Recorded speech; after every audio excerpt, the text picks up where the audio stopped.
Hi guys, this is assignment 1 for psychology, and this is part 2 of the oral presentation. So some background information into the study. It was conducted in the USA in 2007, and at that time there was a big problem in the country with domestic violence, which is seen through statistics provided by the US Department of Justice.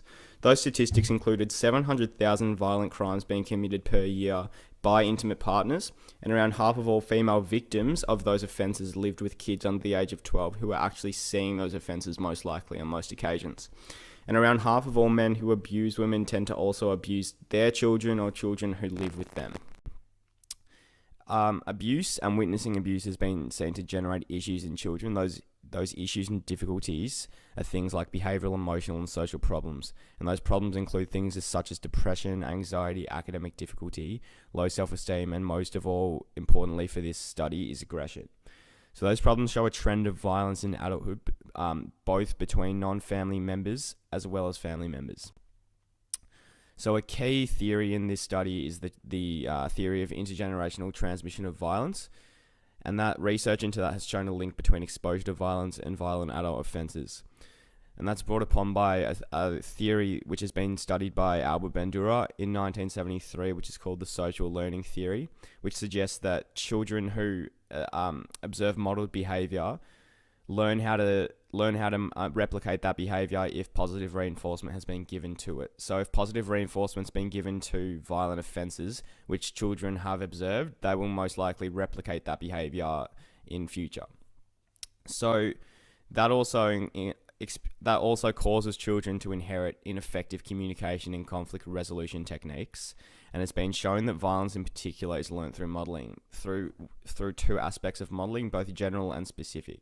General modelling is when aggression, in this case, is accepted in families, only accepted, nothing in particular, whereas specific modelling is particular forms of aggression are accepted in the family context, and those specific types of aggression have been actually observed by the children themselves. So past studies into this area have shown that the most violent offenders were those who have been physically abused or witnessed domestic violence when they were children, as opposed to offenders who haven't been abused or haven't witnessed abuse as children. So domestic offenders do not actually show signs of severe mental disorders usually, but they do actually show signs of some personality disorders, such as antisocial behaviour and narcissistic tendencies. And there's actually been no current research on the difference between witnesses of domestic violence and those who were abused in relation to perpetrating this behaviour as adults. And that's something that this study has actually looked into to fill that gap in research. So the aim of the study was to actually investigate the relationship between children observing violent model behaviour, which is the independent variable, and characteristics of family violent offenders, which is the dependent variable. And it was hypothesized that male offenders who experience domestic violence, either by enduring it personally or having observed it, are more likely to imitate that violent behavior in adulthood than those who did not. So the sampling method in this study was not actually specified, but it was seen that all of the sample was male offenders, and they've all been court-ordered between 1998 and 2002. There was 1,099 of these participants, and they were all various races. So as you can see, 85% of those participants were African American, 14% were Caucasian, and 1% wasn't actually specified. But this isn't actually balanced in terms of relating to the national average of cultural diversity. But the age range was actually an accurate representation of the population that was selected from that specific area. So the age range was between 18 and 65 with a mean age of 32, and the study was cross-sectional. So there's measures that have been in place to collect this data, and they assess 3 areas. They assess, firstly, the generality of violence and non-violent criminal behaviour, secondly, the frequency and severity of domestic violence, and thirdly, the psychopathy of the offender. So to assess the generality of violence and non-violent criminal behaviour, they looked at things such as police reports and something called the Abuse Scale Score of Child Abuse Potential Inventory. To assess frequency and severity, they actually conducted a questionnaire, which is used in various domestic violence centres around America. And the frequency is the sum of the scores that were collected in that questionnaire combined. And to assess the psychopathy of the offender, they used a scale called the Millen Personality Scale, which included 5 aspects. And the procedure, pretty much, there was 3 steps to this procedure. They firstly underwent an assessment battery to assess the information about the offender and the victims that they had obviously perpetrated.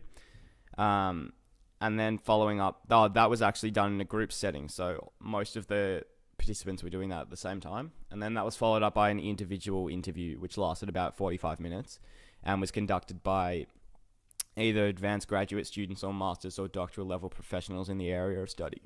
And then after that, they were assigned to one of 4 groups, either neither witnessed or abused, witnessed only, abused only, or both. So the results showed that there was no relationship between childhood trauma status and specific demographic of the participants, and that included things like age, gender, well, obviously not gender because they're all males, but age and ethnicity. So those were pretty much ignored for the rest of the study. But it was shown that there was a significant difference in non-intimate violence between groups, so violence increased with exposure to violence as children, and differences between groups in non-violent criminal offences were shown in the graph below. So as you can see, those that observed those that have been both abused and witnessed abuse perpetrated more non-violent criminal offences, but people that had neither witnessed or been abused perpetrated more than those who had just witnessed themselves. Results also showed significant differences in frequency scores between groups. So those who had not been exposed to domestic violence committed less intimate partner violence than those who had, which is no surprise to the researchers. And again, in severity, that was pretty much the same trend. So those who had not been exposed committed less severe intimate partner violence than those who had, as is seen in the graph below again. So additionally to that, there was a significant difference in psychopathy, which increased as the amount of exposure to violence increased. And there was no significant difference found after investigating the narcissistic scale, which was hypothesized that there probably would be, which was a surprise to the researchers. So results also showed that those who were exposed to more violence tended to be more depressed than those who hadn't. So the experimenters concluded that as exposure to violence increased, the chance that an individual would commit violence towards someone rather than an intimate partner would increase also. Those who experienced domestic violence as children are more likely to engage in domestic violence as adults than those who did not experience it. Those who were abused as children are more likely to abuse their own children as opposed to offenders who were not abused themselves.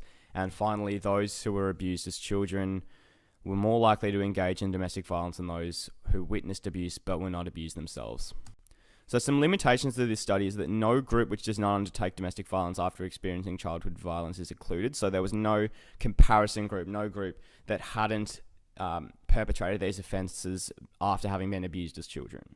Secondly, all participants in the study were caught by the police. So there might be a completely different sort of aspect for those who hadn't been caught by the police. It's not really not really an accurate representation of the population. And that's a broader population. Obviously, the population for this was offenders that you can't really classify them as offenders if they haven't been caught, but you never know. There could be a lot more different circumstances that come into play. Again, the independent variable was only measured by self-report, which is a really subjective measure. There could be things such as biases or lies that have come into that. So they're a bit harder to assess in terms of generalizing those results. So it could be better not to have that come into play.